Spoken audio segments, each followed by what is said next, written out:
புதுச்சேரிக்கு போதுமான நிதி வரத்து இல்லாததுனால வெளியே கடன் வாங்க வேண்டியதா இருக்கு.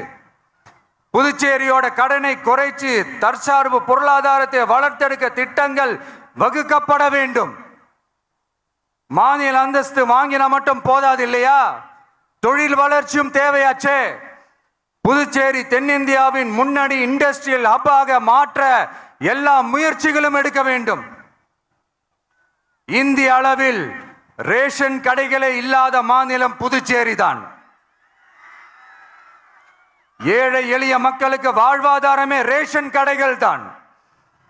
மற்ற மாநிலங்கள்ல இருக்கிற மாதிரி இங்கேயும் அரிசி, சர்க்கரை, பருப்பு, கோதுமை, எண்ணெய்னு அனைத்து பொருட்களும் வழங்கும் முறை சீராக்கப்பட வேண்டும். கடைசியா மீன் பிடிக்க செல்லும் காரைக்கால் மீனவர்களை அடிக்கடி கைது செய்யும் இலங்கை கடற்படை அவர்களின் படகுகளையும் பறிமுதல் செய்து விடுகிறது.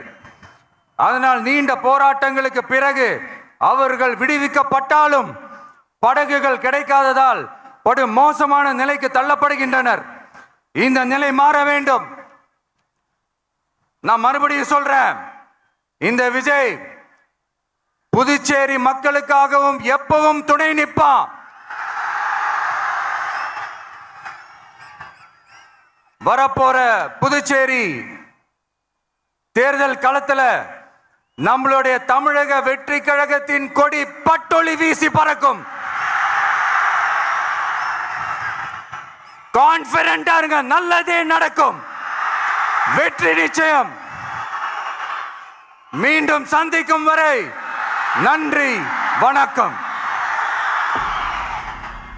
மக்கள்